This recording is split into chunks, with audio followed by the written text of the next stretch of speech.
Hi everyone, mẹ purong hui channel asida taram nok chari ado mẹ ngasi sumubang ma pudo lakle ado ngasi gi mathel sina uti ma leire ado sigana singare mana borane mako ada sigana kaina sikem habani ko nomanga mana che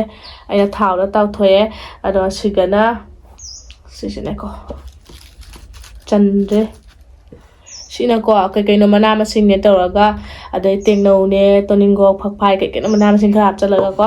sinju tawre adai aina ne sise pau no so soire ba ko khara apau pi type ta chani hai tare adai sigana toningo ki mana lere kola chaba gi adai ma'am chaba horage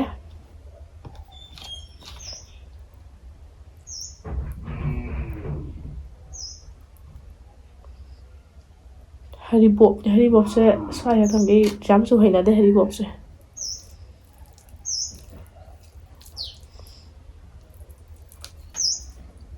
chaba hore mẹ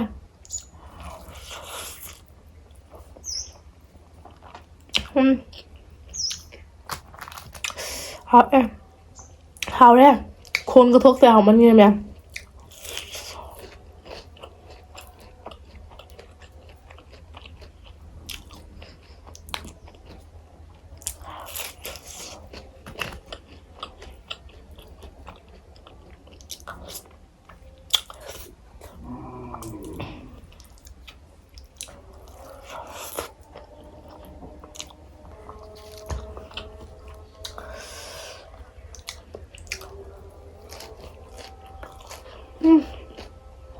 khổ hao bên đi mẹ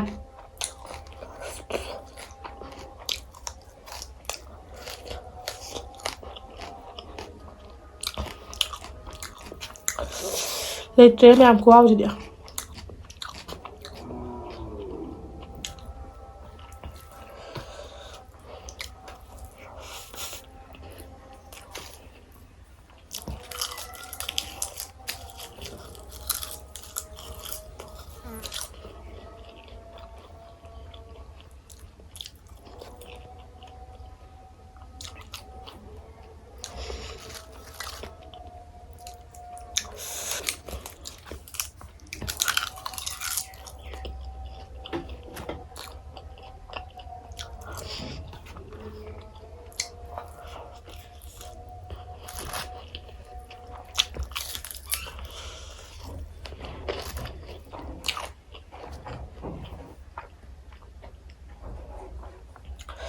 mari mẹ ne loi je chana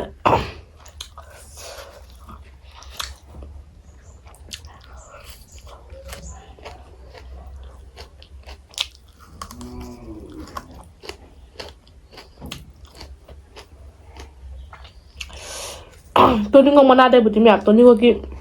maras le na mahau le bedi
awa tapi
이게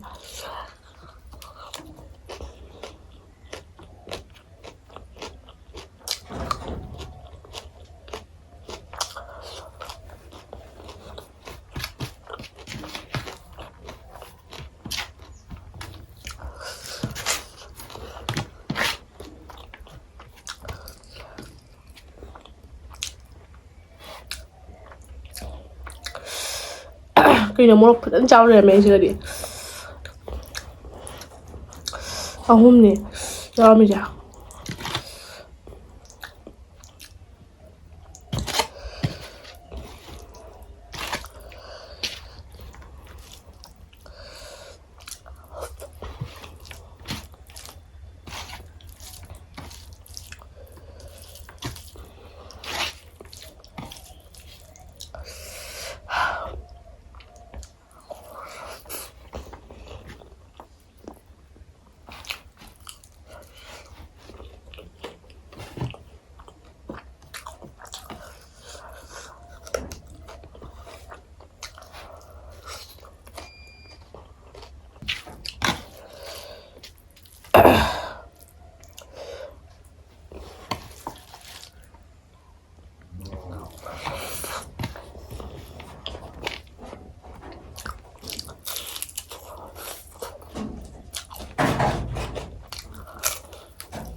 ꯍꯥꯎꯋꯦ ꯃꯌꯥꯝ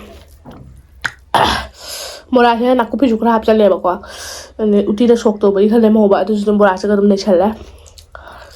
ꯍꯥꯎꯋꯦ ꯁꯤꯡꯒꯥꯔꯩ ꯃꯅꯥꯁꯨ ꯈꯇꯛ ꯈꯇꯛ ꯇꯧꯔꯒ ꯍꯥꯎꯋꯦ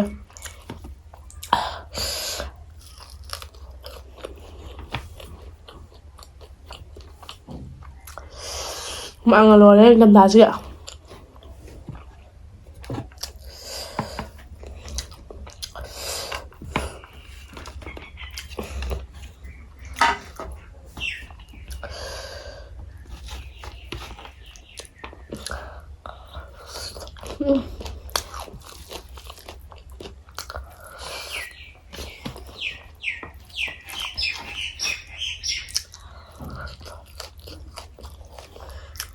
hard.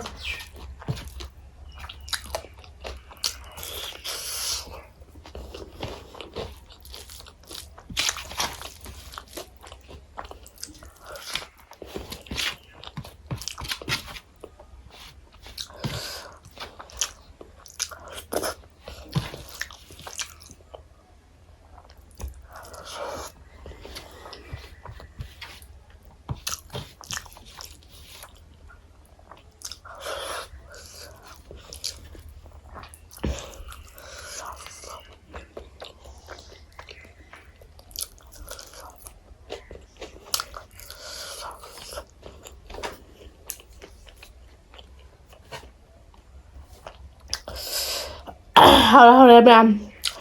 Ngasih kisah bentar ya lo sadar ma'am. Bye bye.